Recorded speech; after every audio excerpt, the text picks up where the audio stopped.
Amen, amen, amen, amen. Merci beaucoup. On va rester debout et on continue avec la lecture de la parole de Dieu. Nous lisons ce matin un texte dans le livre des Actes des Apôtres. C'est un texte que vous connaissez bien. C'est l'histoire du voyage de Paul quand il devait se rendre à Rome. Dans Acte 27. Acte 27, je vais lire à partir du verset. C'est une longue histoire, mais je vais lire à partir du verset 22. Maintenant, Acte 27, à partir du verset 22. Maintenant, je vous exhorte à prendre courage. Vous et moi avons besoin de prendre courage. Nous vivons dans des temps difficiles, nous vivons dans un monde difficile, nous vivons dans des temps vraiment qui, si on y prend garde, nous ne saurons plus où mettre la tête. Prendre courage, car aucun de vous ne périra et il n'y aura de perte que celle du navire. Un ange de Dieu à qui j'appartiens et que je sers, il connaît son Dieu, m'est apparu cette nuit et m'a dit, Paul, ne crains point, il faut que tu comparaisses devant César, et voici, Dieu t'a donné tous ceux qui naviguent avec toi. C'est pourquoi, ô homme, rassurez-vous, car j'ai cette confiance en Dieu, qu'il en sera comme il m'a été dit. Encore une preuve qu'il connaît son Dieu, amen, qu'il est fidèle, il est fidèle. Verset 26, mais nous devons échouer sur une île la 14e nuit, tandis que nous étions ballottés sur l'Adriatique. Les matelots, vers le milieu de la nuit, soupçonnaient qu'on approchait de quelque terre. Alors ils ont jeté la sonde, ils trouvèrent 20 brasses, c'est la profondeur. Ils ont mesuré la profondeur de l'eau. Ils ont trouvé que ça faisait autour de 37 mètres. Un peu plus loin, ils avancent, ils jettent à nouveau la sonde et puis ils trouvent que c'est 15 brasses, 28 mètres. Alors, dans la crainte de heurter contre des écueils, des pierres, et tout ça, ils jetèrent 4 ancres de la poupe et attendirent le jour avec impatience. Je vais m'arrêter là pour l'instant. Père, puisses-tu bénir ce moment et puisses-tu, Seigneur, parler à ton peuple et faire du bien à ton peuple parce que nous sommes venus à ta rencontre. Nous ne voulons pas rentrer comme nous sommes venus parce que nous avons quelque chose à recevoir de ta part au nom de Jésus. Amen. Vous asseoir.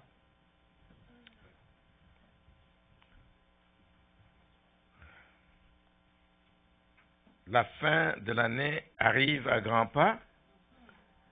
Nous sommes à 2 mois. À 2 mois de la fin de l'année 2023.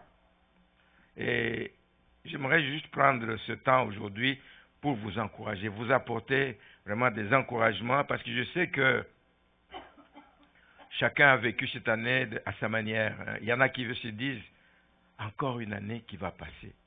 Mon problème reste entier. Mon problème n'est pas résolu.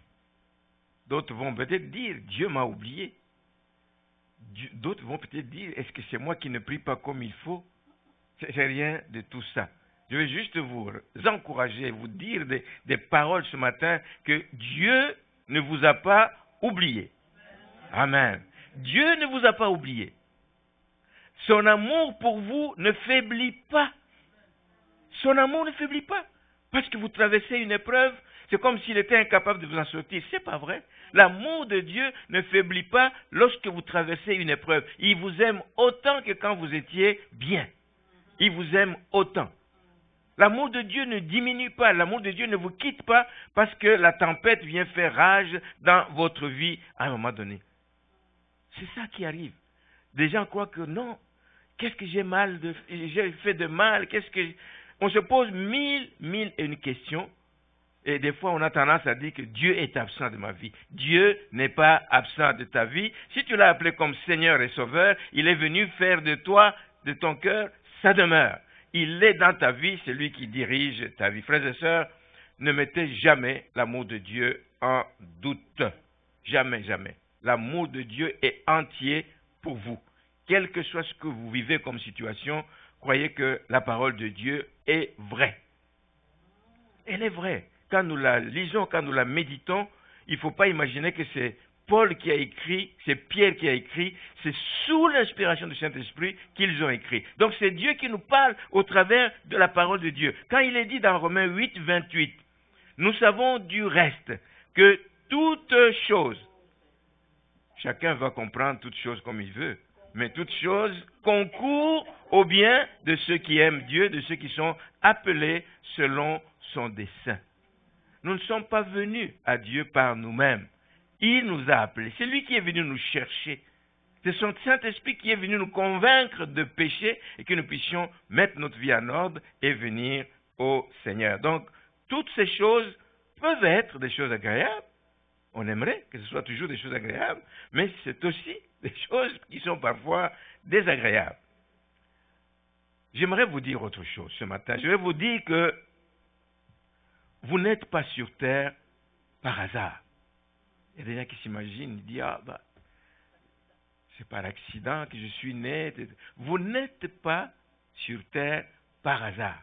Si vous êtes né, c'est qu'il y a un plan de Dieu qui y a sur votre vie. Par contre, c'est un plan, ce n'est pas vous qui menez ce plan, c'est un plan qui va se réaliser étape par étape, mais autant que Dieu a prévu. C'est le titre du message. Autant prévu par Dieu.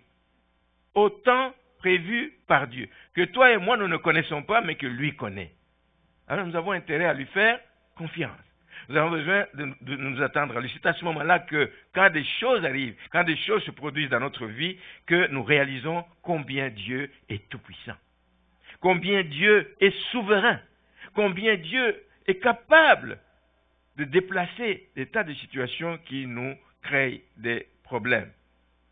Le plan de Dieu se réalisera, bien-aimé, dans ta vie, envers et contre tout. Le plan de Dieu se réalisera parce que ce n'est pas dirigé par un homme qui va oublier à un moment donné d'actionner telle ou telle chose. C'est dirigé par lui-même, le Créateur, l'Omniscient, l'Omnipotent et l'Omniprésent. Il dirige toutes choses pour que sa gloire éclate. Laissez-moi vous dire encore une autre chose ce matin. Ça va peut-être vous étonner que Dieu n'est pas surpris par ce qui vous arrive. Et il n'est pas surpris par ce qui vous arrive. Non, il n'est pas surpris, ce n'est pas moi qui le dis, c'est la parole de Dieu qui le dit encore. J'aime confirmer ces choses parce que dit la parole dans le livre de Lamentations de Jérémie, au chapitre 3, il est dit au verset 37, il dit « Qui dira qu'une chose arrive ?» Qui le dira? Qui dira qu'une chose arrive sans que le Seigneur l'ait ordonné? Qui dira? Et c'est la preuve qu'il contrôle chaque chose et chaque chose arrive en son temps, au temps qu'il a prévu. C'est impossible que quelqu'un puisse dire que quelque chose t'arrive, que Dieu soit surpris parce qu'il dit « Ah, comment cela a été arrivé ?» Non, il le sait à l'avance.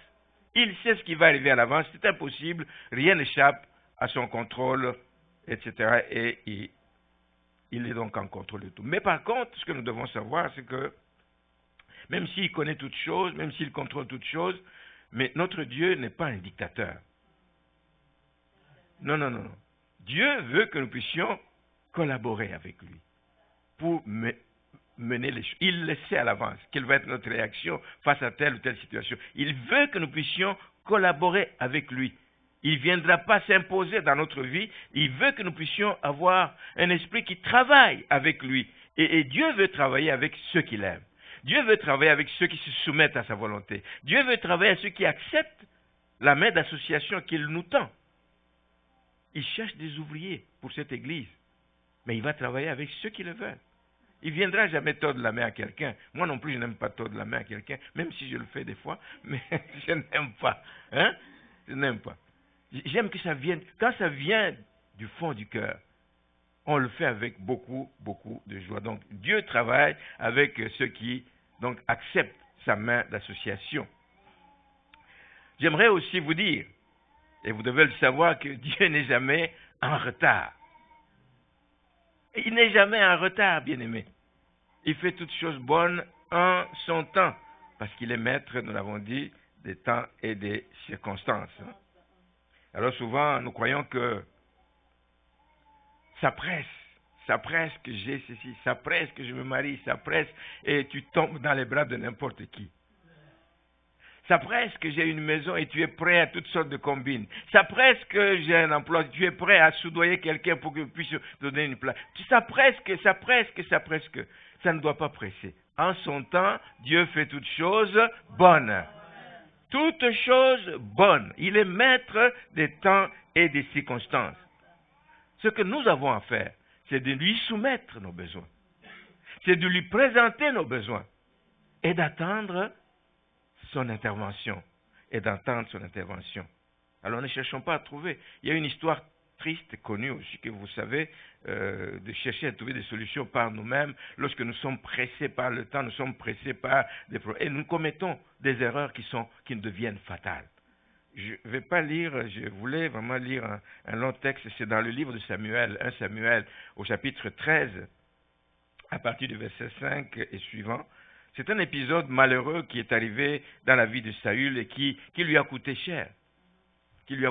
Donc là, on vient de le oindre comme roi, etc. Et le prophète Samuel lui dit que je vais devoir venir offrir des sacrifices. Tu vas m'attendre à Gilgal, tu attends que je revienne. Je reviens dans 7 jours, tu m'attends que je revienne, je vais offrir des sacrifices pour toi pour que puisse commencer donc ton œuvre comme cela.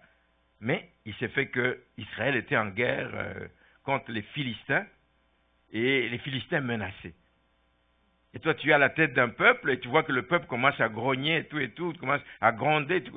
Tu as peur, tu dis, je vais le perdre, ou ils vont m'achever, ou des choses comme ça. Et il voit que 7 jours passent, la menace va en augmentant, et là, évidemment, Saül décide de faire ce qu'il n'est pas supposé faire. Verset 9. Alors Saül dit, amenez-moi l'holocauste et les sacrifices d'action de grâce, et il offrit l'holocauste. Maintenant, comme il achevait d'offrir l'holocauste, Samuel revient, donc répondit, qu'as-tu fait? Il lui a demandé, qu'as-tu fait? Saül répondit, lorsque j'ai vu que le peuple se dispersait loin de moi, et que tu n'arrivais pas au terme fixé, et que les Philistins étaient assemblés à Michmash, je me suis dit, les Philistins vont descendre contre moi à Gilgal. Donc la peur, etc., le pousse à faire quelque chose qu'il n'aurait pas dû faire. Et il ajoute lui-même, il reconnaît déjà sa faute en disant ça, il dit, je n'ai même pas imploré l'Éternel pour dire, Seigneur, protège-nous. Il aurait pu protéger jusqu'à temps que... Et le prophète est revenu immédiatement après. Et là, c'était fini parce qu'il dit, tu as fait quelque chose, etc. Sous la peur, sous la pression, là, les choses viennent de changer. Dieu s'est choisi un autre roi. À partir de ce moment-là, donc Dieu n'est jamais en retard, mais Saül le paya cher parce qu'il fut rejeté par Dieu qui se choisit un autre homme selon son cœur. Voici les conséquences qui peuvent nous arriver quand nous croyons que Dieu est en retard. Il n'est jamais en retard. Nous sommes trop pressés parfois. Nous ne sommes pas prêts à attendre le temps de Dieu et c'est dangereux. Une dernière chose que j'aimerais vous dire ce matin, c'est quelles que soient les souffrances. Là, je dis au pasteur, tu ne sais pas ce que je vis. Tu parles parce que tu ne sais pas ce que je vis. Ça dure depuis X temps. Ça dure depuis autant. Tu ne sais pas. Je ne dors plus. Alors, ça commence à... Tu ne sais pas ce que je vis. Mais je vais vous dire, quelles que soient les souffrances, vous ne comprenez pas pourquoi ça m'arrive. Pourquoi ça traîne. Pourquoi? N'accusez jamais Dieu. N'accusez jamais Dieu. Accusez peut-être le pasteur, parce que ça arrive souvent, hein, ils sont parfois des boucs émissaires. Il n'est pas venu prier pour moi, c'est pour ça que j'ai entendu des choses incroyables. Incroyables. Et le pasteur ne prie pas pour nous. Comme, vous ne savez même pas s'il prie pour vous ou pas. Pas moi. Ce n'est jamais moi. Hein?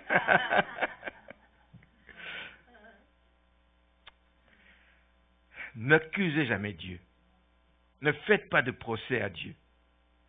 D'abord, qui êtes-vous? Vous êtes sa créature. Vous dépendez de lui à 100%. Il suffit qu'il retire son souffle, vous ne pouvez même pas résister. N'accusez pas Dieu. Ne lui faites pas un procès. Même sous la pression des événements comme nous venons de voir. N'accusez pas Dieu. Même sous la pression de l'entourage. Job a failli. Sa femme lui dit, maudit Dieu et meurt. Non, ne faites pas ça. Dieu sait ce qu'il fait.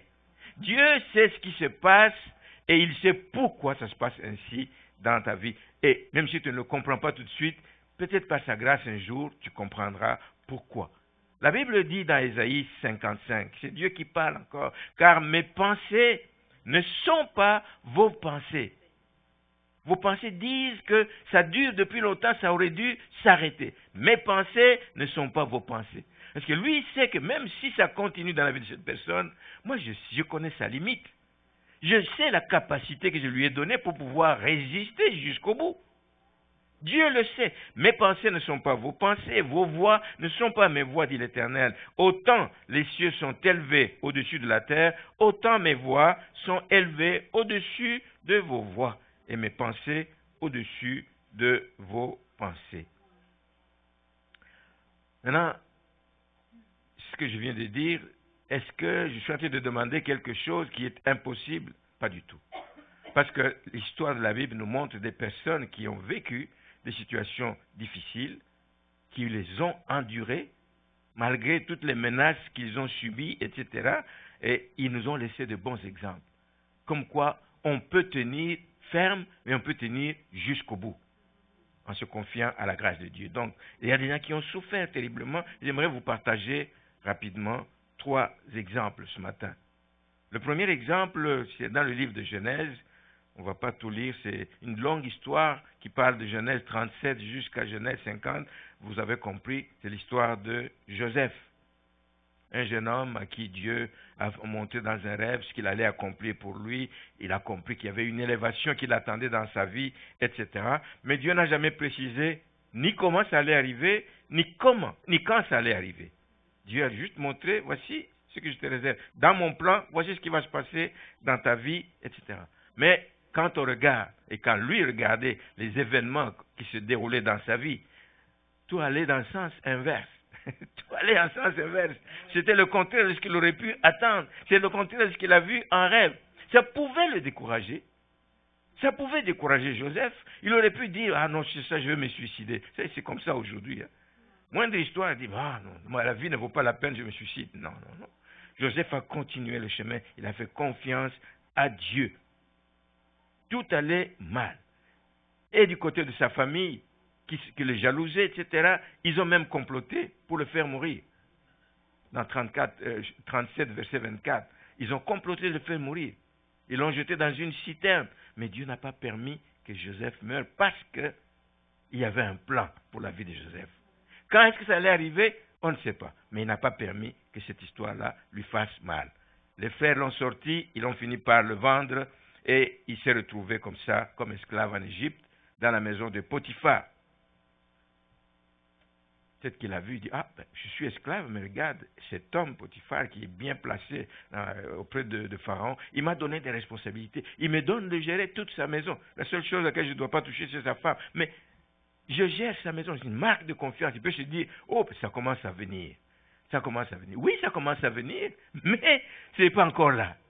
Ce n'est pas encore là, ce n'est pas encore là. Parce qu'il se retrouve là-bas et la femme de Potiphar l'accuse faussement d'avoir voulu abuser d'elle.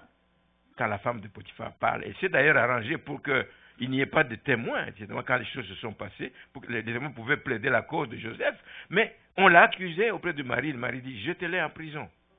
Jetez-les en prison. Le gars se retrouve en prison. Tout l'espoir qui commençait à naître dans l'eau, il se retrouve en prison. Mais même en prison, Dieu travaille. Même en prison, Dieu travaille. Là, il a ouvert une autre porte en prison. Il a commencé à gérer les hommes en prison. Et il s'est retrouvé là-dedans avec 2 personnalités qui travaillaient dans la cour de Pharaon, les chansons du roi et puis l'autre. Et il espérait que ces gens, quand ils sortiraient de prison, etc., et il les a aidés à interpréter les rêves et tout. Et quand ils sortiraient de la prison, qu'ils allaient pouvoir parler, que les chansons allaient pouvoir parler en faveur de Joseph auprès du roi. Mais l'homme est sorti, il dit, yes, il ne l'a pas fait méchamment, mais lui s'est intéressé peut-être à d'autres choses, à lui, à remettre sa vie en ordre et tout. Il a complètement oublié Joseph. Vous savez que même dans des circonstances comme ça, on en veut à l'homme, mais Dieu est en contrôle de toutes ces choses. Ce n'était pas encore le temps de Dieu. Ce n'était pas encore le temps de Dieu. Donc, il espérait qu'il allait parler, mais il a été oublié pendant 2 ans. Mais 2 ans après, Dieu a ouvert une porte. Et cette fois-ci, c'est Pharaon qui a fait un rêve, qui avait besoin d'interprétation. Ah, les chansons se rappellent, il dit, mais en prison, il y a quelqu'un. Il y a quelqu'un qui interprète les rêves. Est-ce qu'on peut le faire venir? Ben oui, on le fait venir. On l'amène, on le lave, on l'habille bien, et tout. Et il arrive devant Pharaon, et puis il interprète tout ce que le Pharaon avait vu. Pour montrer que tous ces événements préparer le temps de Dieu. Avant ce moment, ce n'était pas le temps de Dieu. Après, ce n'est pas le temps de Dieu. Mais quand le temps de Dieu arrive, tout se met en place. Quand c'est le moment favorable, etc. Et donc tout ce qui arrivait était en train de progresser, de faire progresser le dossier de Joseph vers la réalisation du plan de Dieu. Et jusqu'à ce qu'il est arrivé, évidemment, à la cour de Pharaon, qui a reconnu, il l'a placé à la tête, et tout. Vous connaissez l'histoire, je n'entre pas dans les détails. Il a connu une élévation, celle qu'il avait vue vraiment dans sa jeunesse. Il a vu ça dans les rêves, dans sa jeunesse, mais ça s'est accompli, je pense qu'il devait avoir l'âge de 37 ans à peu près. Donc c'était quand même beaucoup d'années après. Il en avait parlé à ses frères l'avaient traité peut-être d'orgueilleux. Oui, toi, et son père même, ils l'ont traité d'orgueilleux. Mais Dieu fait en sorte que ceux qui nous ont jugés, ceux qui nous ont condamnés, quand nous avons dit de la part de Dieu ce que Dieu veut faire de nous, ce qu'il veut faire dans notre vie, tous les gens peuvent dire, mais toi, tu es prétentieux, toi. Non, Dieu me l'a dit, Dieu me l'a montré. Et il va le faire, et je crois. Mais maintenant, regarde dans quelles conditions tu es. On te critique, on dit parle derrière ton dos, etc. Mais Dieu permet que souvent, l'élévation que tu connais se fasse en présence de ces gens. Qu'ils soient des témoins de ton élévation. Parce qu'il veut évidemment donner gloire à son nom, notre Dieu. Donc, c'est pour dire quoi que Dieu, dans l'histoire de Joseph, nous retenons que Dieu est celui qui a le dernier mot sur ta vie et sur la mienne. C'est Dieu qui a le dernier mot. Peu importe les manœuvres de l'ennemi, peu importe ce que tes ennemis peuvent faire, peu importe les tragédies par lesquelles tu peux passer, Dieu est capable de changer le mal en bien. C'est ce qu'il a fait pour Joseph. Il a dit à ses frères, il dit, c'est pas vous. Dieu a changé le mal que vous vouliez me faire, Dieu a changé ça en bien. Et tout ça était dans le plan de Dieu. Joseph l'a proclamé donc à ses frères. En Genèse 50, verset 20, vous aviez médité de me faire du mal, Dieu l'a changé en bien pour accomplir ce qui arrive aujourd'hui, pour sauver la vie à un peuple nombreux. Ça a été bénéfique pas seulement pour moi. Regarde, vous êtes tous bénéficiaires de ces choses. Le plan de Dieu est le meilleur. Le temps de Dieu est le meilleur. Avant le temps de Dieu, ce n'est pas bon. Donc, c'est vraiment une belle illustration de ce texte de Romains 8, 28 que nous avons lu. Toutes choses concourent au bien de ceux qui aiment Dieu. Un autre exemple, rapidement, vous connaissez dans le livre d'Esther, c'est l'histoire de Mardoché. Un juif qui a été déporté, un juif qui avait des relations avec Esther. Il était son cousin, mais il plus âgé, mais il l'a adopté. Il l'a adopté comme sa fille. Il l'a adopté comme sa fille. Et il a eu, dans ce pays où il a été en exil, il a eu la grâce de servir à la cour du roi. Et il fut témoin d'un complot. À un moment donné, là où il travaillait, il a eu vent, il a été témoin d'un complot qui se faisait justement, et il en a informé Esther. Elle était déjà reine à ce moment-là. Donc il en a informé Esther, il dit, il y a un complot, on veut tuer le roi, et Esther le rapporta au roi. Dans Esther 2, verset 23, on dit, le roi a dû faire des vérifications, évidemment. Il n'a pas pris ça comme ça. Et le verset 23, il est dit, le fait ayant été vérifié et trouvé exact, les deux eunuques qui étaient fautifs donc furent pendus à un bois, et cela fut écrit dans le livre des chroniques en présence du roi. Mais les gens autour de, peut-être même lui-même Mardoché, ils pouvaient se dire, mais vraiment, ce roi, je le sauve de la mort, il n'y a aucune reconnaissance. Comme dit certains, la reconnaissance n'est pas de ce monde, hein? C'est ce que les gens disent. Et Mardoché pouvait dire ça. Il n'y a même pas de reconnaissance, etc. Le temps est passé, il a peut-être oublié, ça n'a pas entraîné davantage pour lui. Au contraire, dans son travail, il travaillait bien, ça lui a créé des ennuis à cause de ses origines, évidemment, juives. Les gens en voulaient, tous les collègues, etc., à la cour. Et à un moment donné, ils ont voulu le mettre hors d'état de nuire. Un complot a été fomenté, évidemment, sous la conduite de Haman. Haman voulait exterminer tous les Juifs, commençant par Mardoché, qui lui barrait la route quelque part, etc. Et il veut exterminer tous les Juifs. C'est toute une épreuve d'apprendre ça. qu'est-ce que lui pouvait faire, Mardochée? Quel est le pouvoir qu'il avait pour s'opposer à tous les édits du roi qu'on avait distribués partout dans toutes les provinces, qu'on tue tous les juifs? Il ne pouvait absolument rien faire. Ce qu'il pouvait faire, c'est prier. Et c'est ce que toi et moi, nous devons faire quand nous sommes dans des situations difficiles. Prier, prier. Et ils ont prié et jeûné pendant 3 jours. Esther a compris que oui, si je ne le fais pas moi-même, je risque d'être dans le lot des gens qui vont souffrir, même si je suis reine. Mais à cause de cette prière, c'est dans le chapitre 4 d'Esther, versets 15 et 16, Dieu a renversé la situation. Dieu a renversé la situation et comme il contrôle tout, il est allé agir d'une manière que vous ne pouvez imaginer. Là. Il empêche le roi d'avoir sommeil. Et il commence à tourner, il dit, ah bon, plutôt que de continuer à me tourner comme ça dans le lit, autant que je me lève. Allez, apportez-moi le livre des chroniques, que je lise. Et Dieu l'a dirigé certainement à la bonne place. Dieu contrôle toutes choses. Il a dirigé, il a lu l'histoire d'Aman. Ah, cet homme existe. Il dit, mais cet homme, est-ce que, avec ce qu'il a fait, est-ce qu'il a été reconnu? Est-ce qu'on l'a honoré pour le geste qu'il a posé? Lui qui m'a sauvé la vie. Est-ce qu'on l'a honoré? Alors que j'ai failli donc y mourir, mais on a vu qu'on n'avait absolument rien fait pour lui. Et le roi décida de l'honorer. Il décide de l'honorer au moment où Aman est en train de prévoir le coup pour le pendre. Il avait tout préparé. Ce qu'il avait préparé, ça va se retourner. Oh, ce que Dieu peut faire. Ce que Dieu peut faire à ses élus. Ce que Dieu peut faire aux gens qui lui font confiance. Et ce qu'il va faire, il va le faire au moment favorable. Dieu, comme il a fait pour Joseph, il a changé le mal prévu par Aman en bien pour Mardochée. Le livre des Proverbes nous dit, il y a dans le cœur de l'homme beaucoup de projets. Tu peux former toutes sortes de projets dans ton cœur, mais ce qui va se réaliser, ce qui va s'accomplir, c'est seulement le dessein de l'Éternel. Ce que Dieu a prévu, c'est ce qui va se réaliser. Donc, Aman avait tout fait, avait tout prévu, même le bois pour le pendre était déjà fait. Mais il ne pouvait pas le faire parce qu'il y avait un projet de vie dans la vie de Mardochée.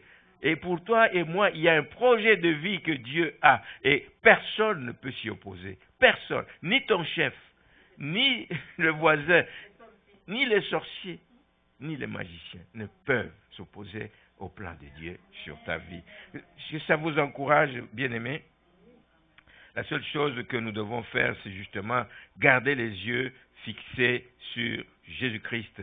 Vous pouvez vivre des moments difficiles, ce n'est pas exclu dans la vie des enfants de Dieu, mais la solution n'est pas de se plaindre.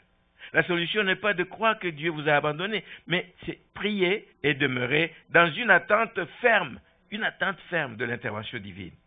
Je le connais, mon Dieu. Il m'aime. Il fera ce qui est bon pour moi. Amen. C'est comme ça qu'on arrive à surmonter les difficultés. Il y a une chanson du monde une dame, Petula Clark, qui a chanté. Vous connaissez les paroles de ce chant? N'est-ce pas vrai? N'est-ce pas vrai? Tout le monde veut aller au ciel, mais personne ne veut mourir. Tout le monde veut aller au ciel, mais personne ne veut donner sa vie au Seigneur.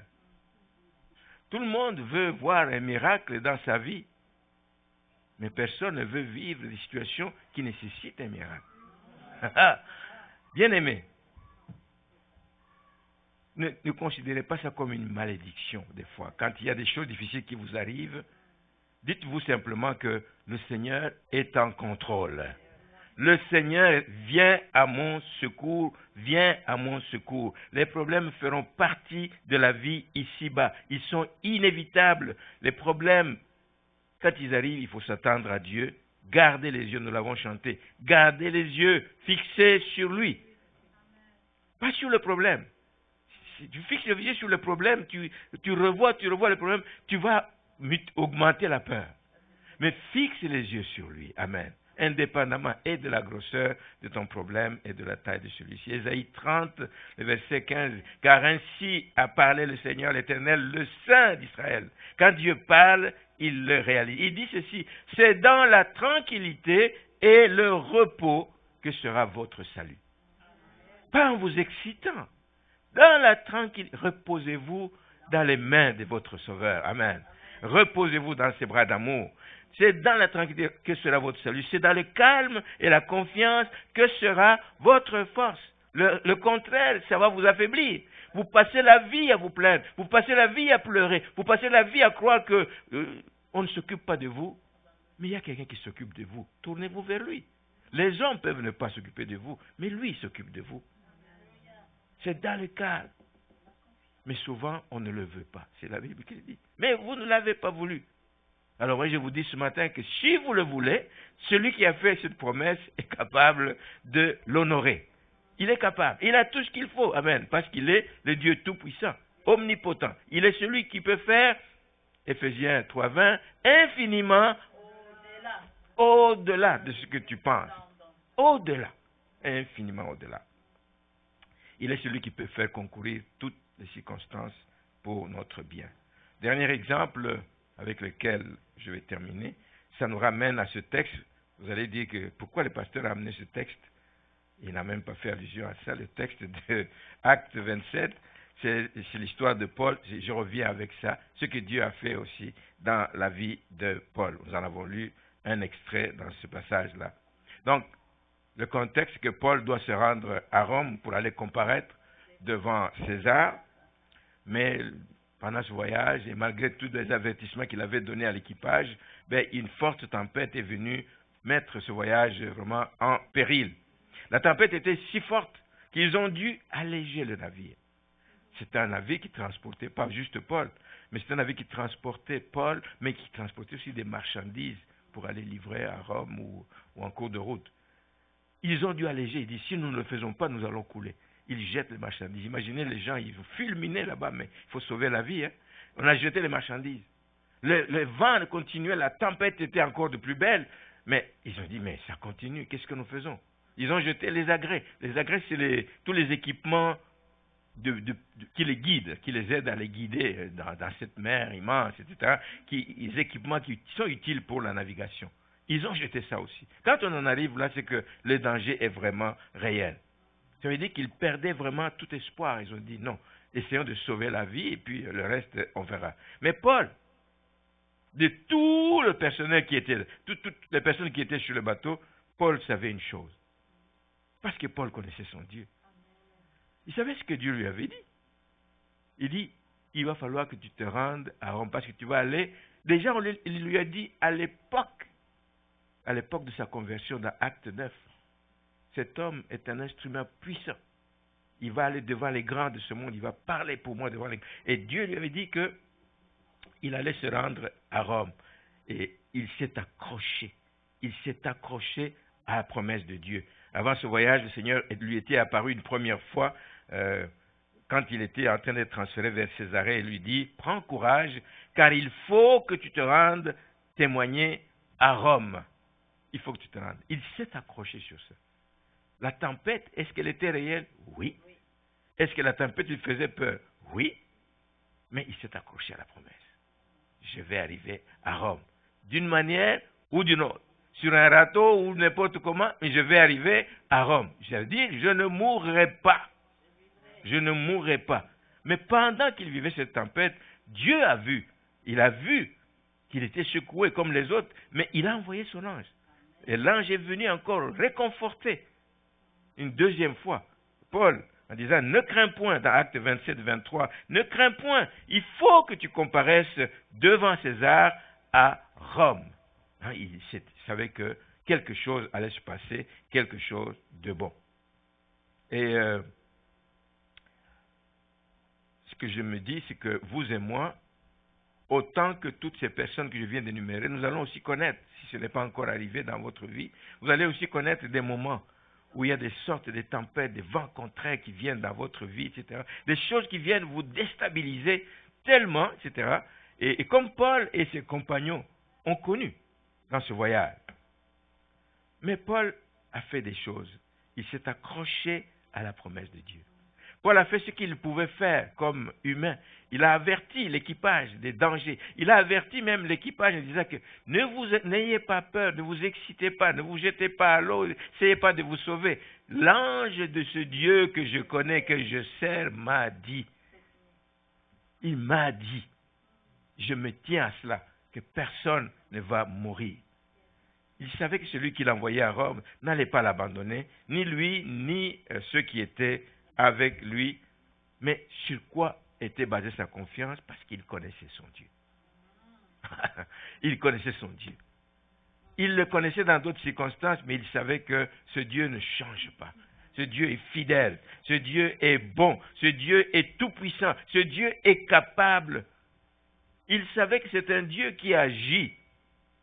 Sa main est tout le temps en train de faire quelque chose dans ta vie, mais ça se passe derrière la scène. Tu es dans le trouble le plus total, mais derrière, tu ne vois pas sa main, mais sa main est en train d'agir. Elle est en train de préparer le moyen pour que tu sortes de ta situation. Le Seigneur agit comme ça.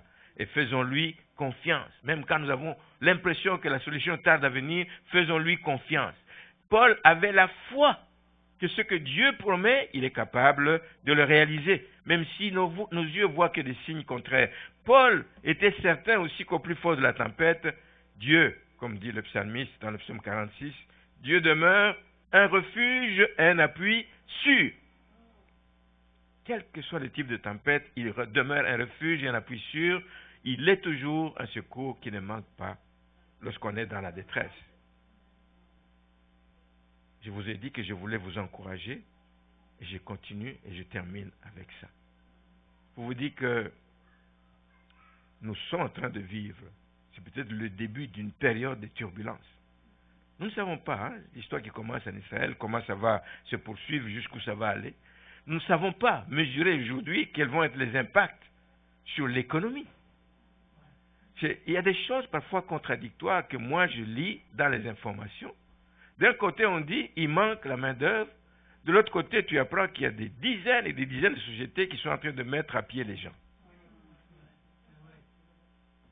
Il y a un problème, là. Nous allons vivre des turbulences.